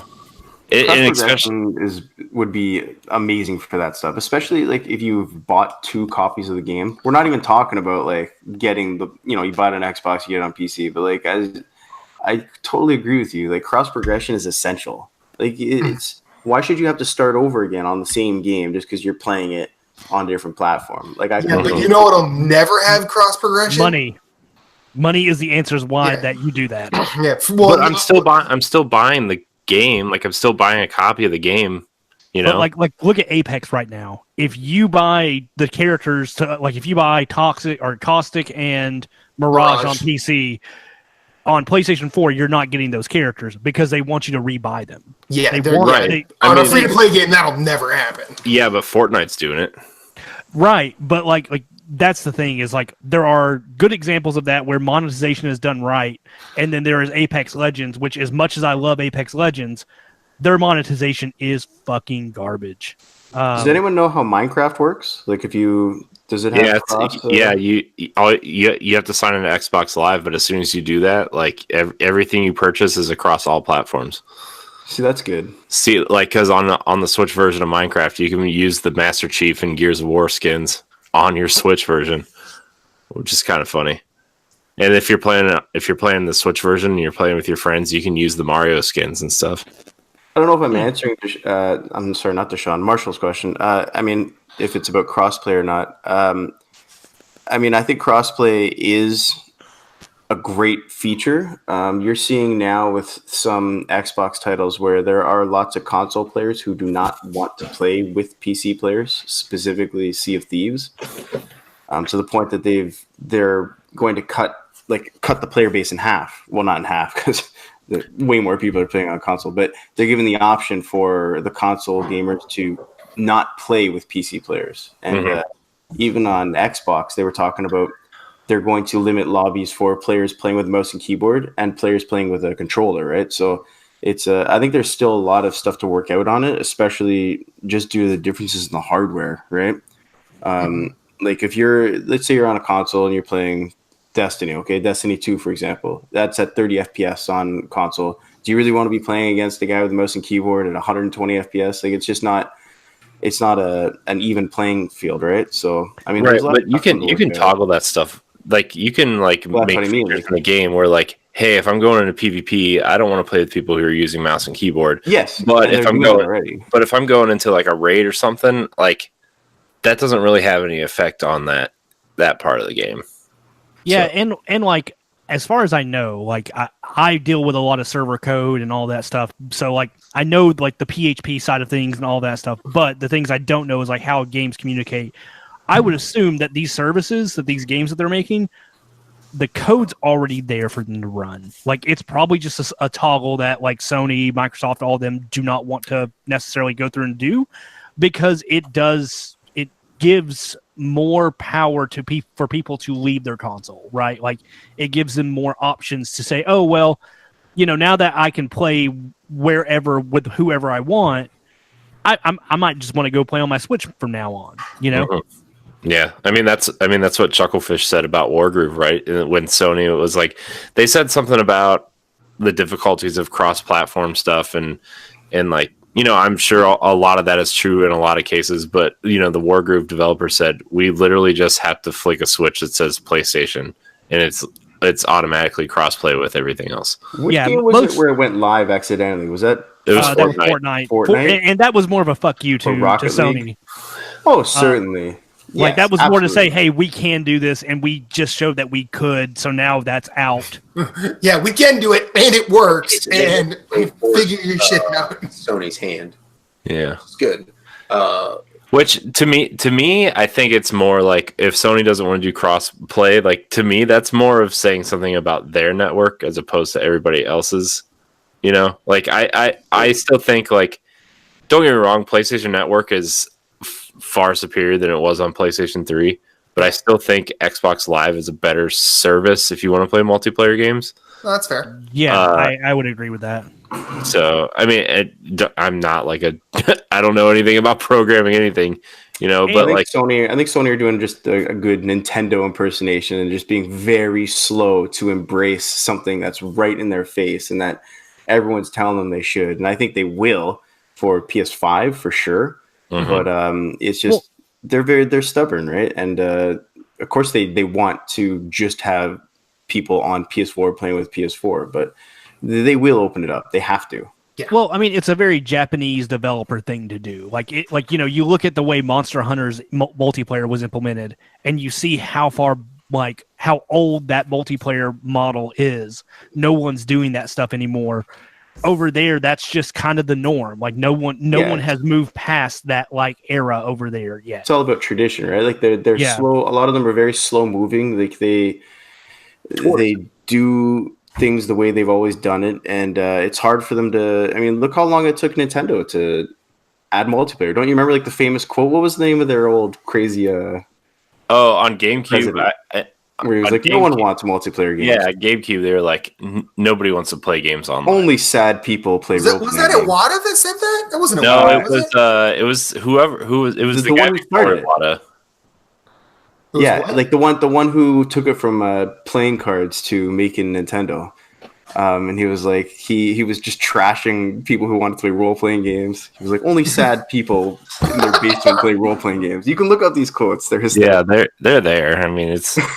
And it's just it took a long time for them to embrace stuff, and I think Sony's kind of doing that now. Like, why would anyone want to play old games? And like, what PS5 is going to be like, you can play all your old games, and they're just kind of slow moving on it. But Sony being the biggest platform holder, at least on the console, they're able to hold it up kind of because they have 100 million consoles out there. Xbox has around 41. Switch is over 30 now. Mm-hmm. And so Sony being comfortably on top for now can kind of drag their heels, right? But they're not going to be able to for long, especially with the next generation starting soon.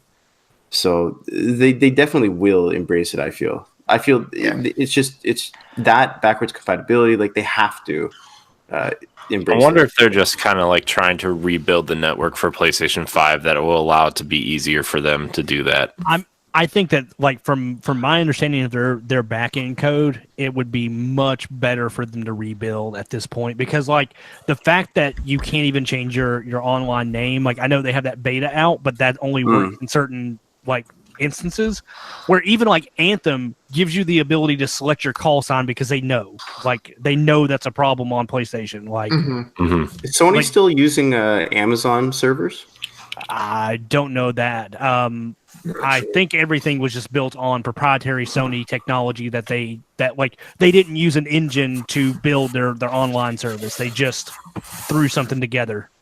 Duct tape, string. Mm-hmm. Well, I mean, I think that I think there was, I don't remember who or where I heard this, and I could be repeating it wrong. So if I'm wrong, I'm sorry. But I remember a while back, I think it might have been Podcast Beyond. Like they actually did like a deep dive as to why you can't change your name, and it went into like because apparently the way Sony chose to assign the value of the username, it attached it like intrinsically to payment information. Yeah. Whereas like on Xbox, you can the payment information is separate from the front facing username. Things like that. Whereas like, Xbox uses everybody has like a unique 16-digit number that is attached to their payment information, and then you just lay the name on top of that. And Microsoft also has years of dealing with servers. Like you have to think about like Azure, like all their cloud-based stuff. Like Microsoft before, Xbox 360 had all this experience coming into it with, managing mail servers and managing all this other stuff. Sony just kind of was like, oh, this is something that seems to be popular. We need to figure out a way to get this fucking thing out. Yeah. Just push it out and let's attach this weird ass Sims thing to it. If I'm correct, on PS2 you didn't even have an account, did you? Like No. You just... each service that you played, like if you played Final Fantasy 11, it had an internal account thing that you had to go and sign up for. Madden, you just clicked play online and you just went. Yeah, I think SOCOM you had to sign up with your email address. Yeah. Oh, the good old archaic days of the internet, right? Yeah. Dreamcast. We're still there a lot more than you realize. It's weird. It's weird how we've moved really, really far, but not gone really, really far. Yeah. You work in web development long enough, you realize how everything's just held together by a fucking string. By like duct tape, yeah. Well, I think who was it on the Giant Bomb 10-year anniversary show where I think it might have been Dave Snyder. He was talking about how the Engine X or whatever hasn't really changed since the advent of the internet, and it's all kind of still the same. And I might be repeating that wrong because I am not tech savvy at all, or at least I'm Engine not. X it's definitely like that's a thing that a lot of people still use. It's like a SQL server. It's like basically. It's basically the backbone of the internet at this point, right? I mean, like databases are the backbone of the internet, but like all those are like if you think of a database, it's basically just a big Excel spreadsheet. Right. That's all it is. And that's where all your data lives is in Excel spreadsheets on the internet. That's scary to think that the internet could just like break one day and you're just like, wow. Yeah. Yeah. One like wrong cut cable and everyone's fucked. Yeah. Well, the way I see it, I think the only people who would be really pissed are the people that engage with Snapchat in a very real way. I would be rather upset because that's the only way I make my living is through the internet. Okay. Matt, don't open that snap I sent you. It's bad. I'm not on Snapchat, so if you send it to somebody, you didn't send it to me. Well, whoops. Corey's dick is now out there. Yeah. And with that, it's time for my heart out, gentlemen, so we got to go. All right. Okay, bye. Goodbye, everyone. Glad y'all are excited. So, Kenny Hall. Yep. Thank you so much for being here. Yep. Where can we find you? I'm Kenny the Coder most places, but you can mostly find me on the Last Life Podcast. That's lastlifepodcast.com. We are the 212th most listened to podcast on iTunes. Yeah. About video games, specifically. Yeah. I just like saying that fact because it feels good. Not going to lie. And as someone who's been listening to your show since day one, you guys are all fucking hilarious. Yeah, that's what we shoot for. We shoot for a more funny show. So that's what we try to. Yeah. Listening to Curtis and Hugo. You guys really do bits well. Yeah, like Curtis is also like my polar opposite. Like whereas I am a foul-mouthed person, Curtis does not curse. No, he doesn't. And it's really funny to hear him get around it sometimes. So yeah. Oh, when he gets it, he'll say, "What the heck is this?" I'm like, what the yeah, it doesn't work, great. Curtis. Anyways, and yeah, that's where you can find me, Kenny the Coder, and at Last Life Podcast. Yes, and he evangelizes Viva Pinata correctly. Phillips, how you doing, man? Excellent. Cool. Where can we find you? Oh, you know the answer to this question. I'll be. You can find me here, basically. On Nerds Gone Rogue. That's it. I'm an exclusive. I told you. He is a Nerds Gone Rogue exclusive. I'm sometimes in the Nerds Gone Rogue Facebook group. Mm-hmm. And Nerds Gone Platinum. Yeah, and Nerds Gone Platinum. Just here for the most part. I'm usually around on Steam, so you can send me a message or something if you want to play on there. And I am XIgniteX on Steam. Cool. Moose, where can we find your beautiful face at? It's not beautiful, but you can find me at Sven. I am blind, so I don't know.